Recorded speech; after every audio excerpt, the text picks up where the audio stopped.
Hey, my name is Gabe Hernandez and I'm the marketing director for the Rhinestone World. Just recently posted on Facebook asking you guys what you wanted to learn in regards to marketing. So we're going to compile those questions, turn them into a video series, and here's question 1. Bethany asks, how do I market outside of my demographic area? Bethany, I'm going to assume that you're talking about location-based, geographical. If they're in your city or outside of your city, if they're currently your customers within your certain location, or if they're outside of that. So if you're going to try and reach outside of your current customer demographic when it's based on location, the fact of the matter is you got to get up and get out. There are different methods that you can do through social media, but right now I want to talk to you about the physical location part of it. You can get up, get out, and go to these schools, start working on partnerships with them, start working on maybe getting some fundraisers going with them, any kind of organization, any kind of live events they got going on. Try and see if you can get your foot in the door. See if there's somebody that you know that knows maybe some of the higher ups, maybe the principal, the vice principal, somebody that has some kind of pull in event planning, and just start nurturing that relationship. Another way to do it, one that starts direct and ends up being a little less direct, is you start going to these businesses in different locations, in different cities, in different places that are just close enough for you to be able to maybe go on a weekend and touch base with them if you need to. What you can do is you can provide these non-customized shirts, assuming you do custom apparel. Most of you guys do, so that's the way that I'm approaching the mindset of this. Assuming you do custom apparel, you can go to them and you can offer these non-custom materials that they could sell at their boutiques. Something that you have made, but it's pretty much the same design over and over again, and see if they sell out. One thing you could do is you could put your business name and your website on the tag and attach that tag to the garment.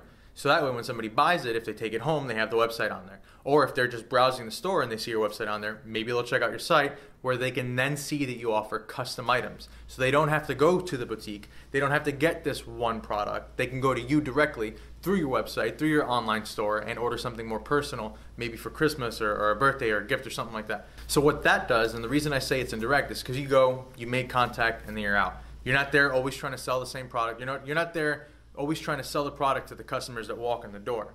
Instead, you're counting on being there through proxy. In a way, you're marketing through proxy.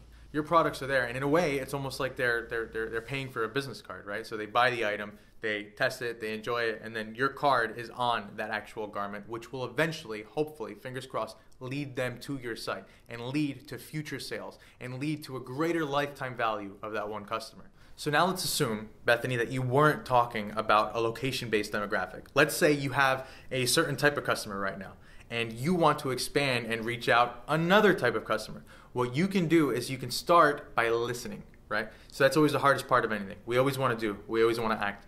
But when it comes to marketing, in a way, you're a detective. You're always trying to learn. You're always trying to find things out. So take into account what that demographic looks like. And then find them. You can find them on social media. You can find them on Twitter. You can find them on Instagram. You can find them on Pinterest. You can find them on Facebook.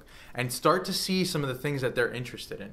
Start to gauge some of the products that may sell directly to them better than some of the product offerings that you currently have. So you can find out what you're going to add to your current inventory. Another way to grow that is you can start interacting with them on Facebook, Instagram, on Twitter. They're posting for the public to see, assuming their profile is not private. They're posting for the public to see. It's free game in a lot of ways. You can go in there and let's just say you guys have the same dog. Make a comment about, oh man, I have the same dog, I love him, he's energetic, or whatever quirks you know about that certain breed. And now you're starting a conversation, you're starting a rapport. That way when you're running a promotion or a sale or a coupon or whatever you want to do, when you do make that ask, when you do request that they buy something or take a look at your site, or you're asking something from them and not just building a relationship or providing some kind of value to them, it's much easier to make it past their defenses. We live in an age where everybody's on the defense with advertising and all these things. You need to find a way to make it past their defenses, to show them, without them cutting you off initially, that you have something to provide to them that they can enjoy and they can delight in. I hope that I was able to provide some kind of value to you through this video. If you have any other marketing questions, don't be afraid to ask. Just ask in the comments below. Let us know how we can help, and we'll see you guys next time.